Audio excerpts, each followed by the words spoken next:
NBC4, we're not just in the community, we're part of it. From the air to the ground, no matter the screen. From 6 a.m. to 6 p.m., trust NBC for you.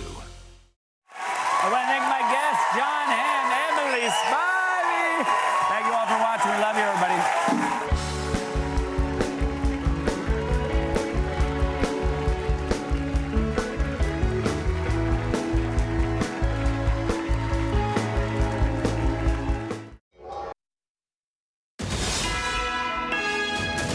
This is NBC4 News at 11. And right now at 11, tenants of one building that survived the Eaton fire are demanding action tonight. They say conditions there are unlivable. Good evening, everyone. I'm Carolyn Johnson. They held a protest there to voice their concerns to property management. NBC4's Macy Jenkins is live in Altadena tonight with their story. Macy. Hi, Carolyn. Well, it's an image we're all too familiar with seeing here in Altadena, a carport destroyed by the Eaton fire. The people who live in this complex say they have nowhere else to go. And while the flames are gone, they say the toxic residue remains. You are a God who hears the cry of your people when the systems of power around them have failed. On the corner of Lincoln and Figueroa in Altadena, neighbors have band together to augment their voices in the hopes of protecting their families now living in what they call unhealthy conditions. We have went all the way to the office and asked for some kind of answers because since the fires, we never heard anything from them. 2 months ago, as the Eaton fire swept through Altadena, the Figueroa apartment building sustained damage from both sides. It's this side here that has power. It is this side that you're looking at here that does not have power. The flames destroyed the carport and left several apartments sooty and singed. This on top of damage they say they've been living with for years, like black mold. As you can see, it goes all the way around to the top and even at the bottom. These are conditions that nobody should be living in. Brenda Lopez says management told the residents to simply paint over it. The kids who sleep in here all have asthma, all have some kind of respiratory issue. Many frustrated to see power restored to other parts of the community while they use extension cords in the hallways and wait for management to make their homes livable once again. Now that the fire has gone more than 2 months ago, a lot of that help has left. A lot of that spotlight has left.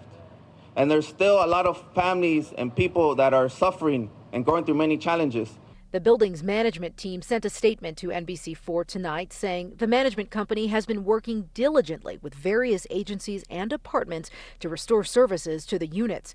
Due to factors beyond our control, restoration has not yet been fully completed.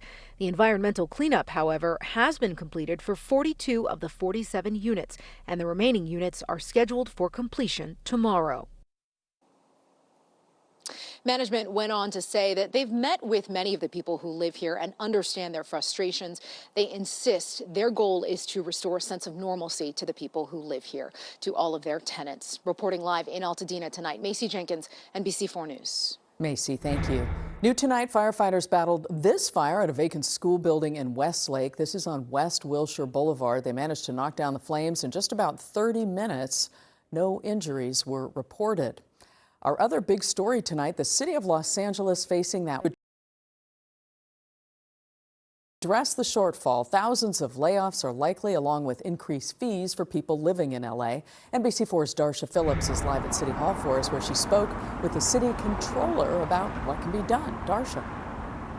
Well, the city controller says his office and the city want to do everything they can to avoid layoffs. And while the $1 billion budget shortfall had many people gasping, the city controller says we really should have seen this coming.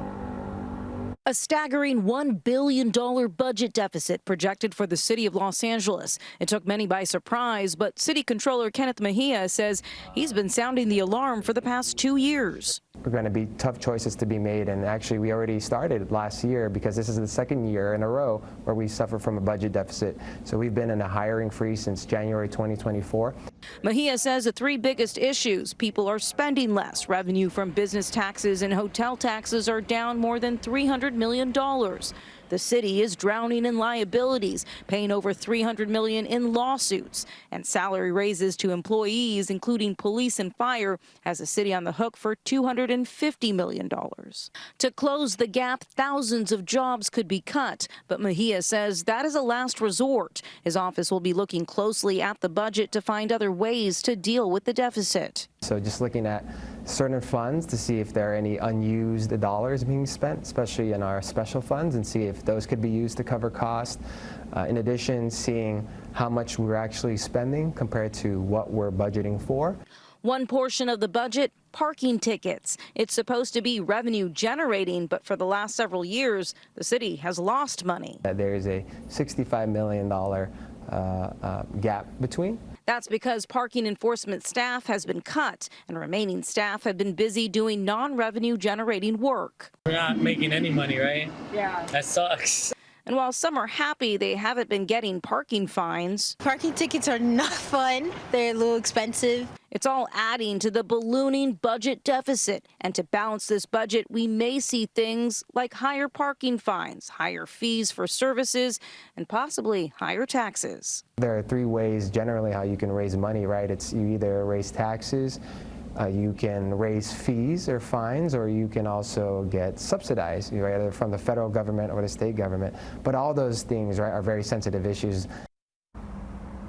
Now, raising taxes would require a vote, but Angelenos could likely expect fees and fines to increase. Reporting live tonight from downtown Los Angeles, I'm Darsha Phillips, NBC4 News. Thanks, Darsha. There are concerns tonight over the future of education. This following President Trump's signed executive order to dismantle the Department of Education. NBC4's Robert Kovacic is here now with what this means and where the impacts could be felt. Robert. Carolyn, first of all, the White House is pointing to low test scores as one of the reasons for shaking things up. The latest national report card showing 40% of fourth graders don't meet basic benchmarks for reading despite increases in federal funding. Meantime, as you see right here, there are Save Our School rallies all across the country, including Denver.